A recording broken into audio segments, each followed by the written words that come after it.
Assalamualaikum warahmatullahi wabarakatuh. Perkenalkan, kami dari kelompok HP4 RKA ingin mempresentasikan metodologi, yaitu metode waterfall, scrum, dan metode V-shape.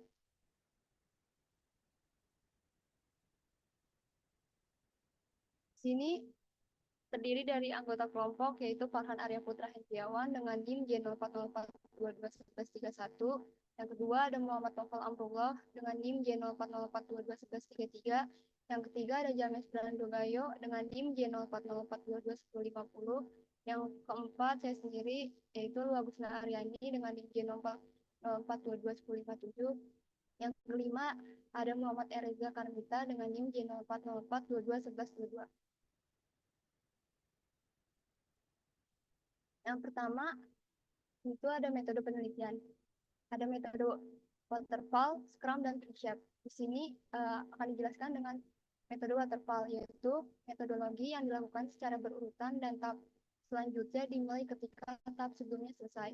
Yang kedua ada metode scrum, yaitu metodologi yang digunakan untuk melakukan pengembangan secara berulang dan pengembangan bertahap. Yang ketiga ada metode V-shape, yaitu metodologi yang digunakan untuk melakukan pengujian di setiap tahap. Setiap fase pengembangan terdapat fase pengujian yang sama.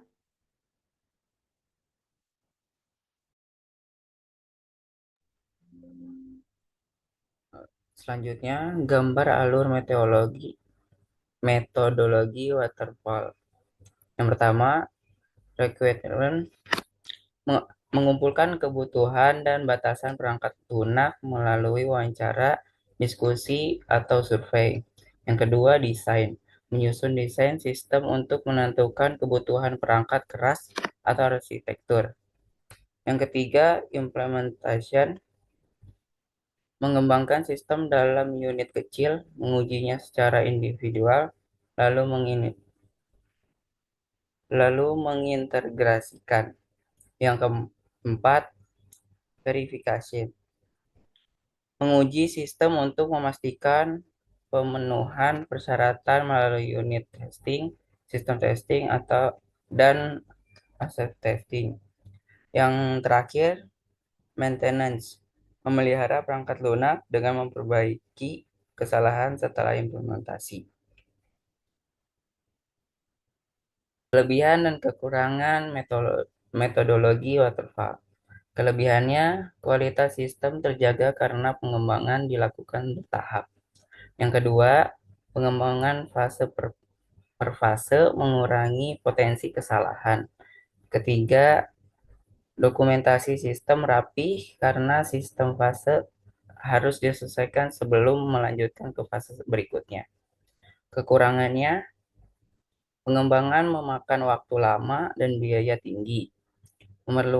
Yang kedua memerlukan manajemen yang ketat karena proses tidak bisa diulang sebelum produk jadi.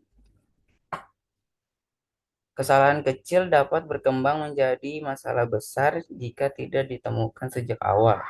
Dan yang terakhir, jarang mengikuti urutan sequential teori. Iterasi sering menimbulkan masalah baru.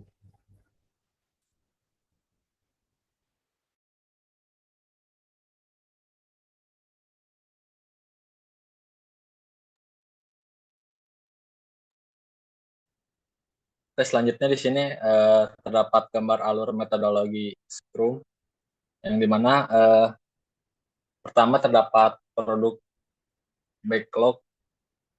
Di sini tertulis daftar tugas prioritas yang disusun oleh product owner. Lalu yang kedua terdapat sprint planning, yang dimana untuk menyusun sprint backlog dan rencanakan penyelesaian tugas. Yang ketiga ada sprint, di mana tim bekerja setiap hari atau bisa disebut daily scrum untuk memastikan kemajuan sesuai rencana. Yang keempat ada sprint review, yang dimana evaluasi produk yang telah selesai untuk memastikan siap digunakan. Dan yang terakhir yaitu retrospektif proses, yaitu mengevaluasi proses Scrum untuk peningkatan di sprint berikutnya. Boleh next. Nah, Lalu di sini terdapat kelebihan dan kekurangan metodologi Scrum, di mana yang pertama yaitu untuk kelebihan Scrum menghemat biaya proyek, yang kedua ada memudahkan pengembangan bisnis yang kompleks, dan yang ketiga mempercepat pengujian dan pengkodan teknologi terbaru. Lalu yang kedua terdapat kekurangan Scrum, di mana yang pertama yaitu beresiko menyebabkan skop creep tanpa batas akhir yang jelas. Yang kedua, terdapat definisi tugas yang tidak jelas, dapat mengganggu perkiraan biaya dan waktu. Dan yang terakhir yaitu kurangnya komitmen tim bisa mengakibatkan proyek tertunda atau gagal. Boleh next.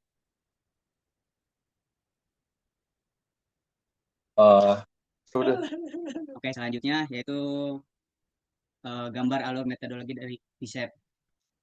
Terdapat 3 proses besar dalam metodologi alur PISEP. Yang pertama itu ada proses validasi, kemudian coding, dan verifikasi. Dalam proses validasi ini mencakupi pengujian modul, terus integrasi, sistem keseluruhan, dan penerimaan untuk memastikan kualitas dan kompatibilitas. Langkah selanjutnya yaitu proses coding yang mencakupi pembuatan modul sesuai desain dengan bahasa pemrograman dipilih berdasarkan kebutuhan sistem dan arsitekturnya untuk memastikan hasil akhir memenuhi persyaratan. Kemudian proses terakhir yaitu proses verifikasi yang mencakupi analisis kebutuhan, perancangan sistem, serta pengujian untuk memastikan desain, arsitektur, dan modul berfungsi sesuai tujuan.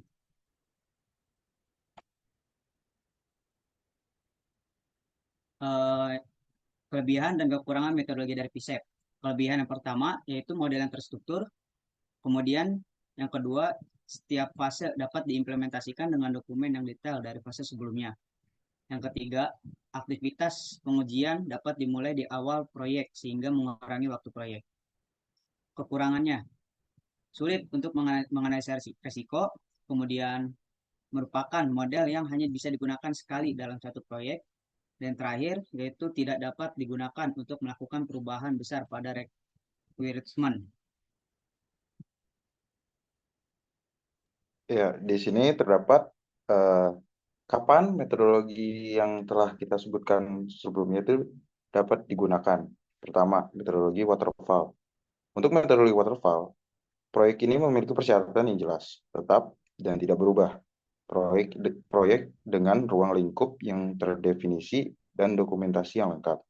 Contohnya, pengembangan perangkat lunak untuk sistem perbankan atau aplikasi yang memerlukan kepatuhan regulasi ketat, di mana setiap tahap harus diselesaikan sebelum tahap berikutnya dimulai. Lalu, Scrum. Scrum biasa digunakan untuk proyek yang kompleks dan dinamis. Scrum juga ideal untuk proyek yang membutuhkan kolaborasi tim, intensif, dan pembaruan produk yang cepat dan iteratif. Contohnya, pengembangan aplikasi seluler atau web, di mana fitur dan prioritas sering berubah berdasarkan umpan balik pengguna. Lalu, V-Shape. V-Shape biasanya digunakan untuk proyek yang membutuhkan pengujian yang ketat dan terstruktur di setiap tahap pengembangan, berguna ketika kesalahan harus dideteksi dan diperbaiki lebih awal. Contohnya, proyek perangkat lunak untuk sistem medis atau kindergarten, di mana kesalahan kecil bisa berdampak besar dan memerlukan validasi serta verifikasi yang ketat di setiap fase. Lanjut. Dari semua pembahasan yang kita buat, terdapat kesimpulan yang dimana ketiga metodologi pengembangan perangkat lunak yang dipilih yaitu waterfall, Scrum, dan V-Shape memiliki pendekatan yang berbeda sesuai dengan jenis dan kebutuhan proyek, di mana waterfall cocok untuk proyek dengan persyaratan yang jelas dan tetap, menggunakan proses yang linear dan terstruktur, sedangkan Scrum dengan pendekatan iteratif dan incremental, yaitu ideal untuk proyek yang dinamis dan membutuhkan fleksibilitas serta pembaruan cepat. Selanjutnya yaitu V-Shape menekankan pengujian pada setiap tahap, cocok untuk proyek yang membutuhkan validasi dan verifikasi yang ketat di sepanjang pengembangan. Memilih metodologi yang tepat tergantung pada sifat proyek dan kebutuhan tim. Ya, lanjut.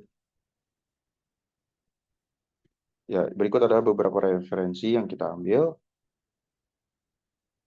Ya, Sekian, kurang lebihnya mohon maaf.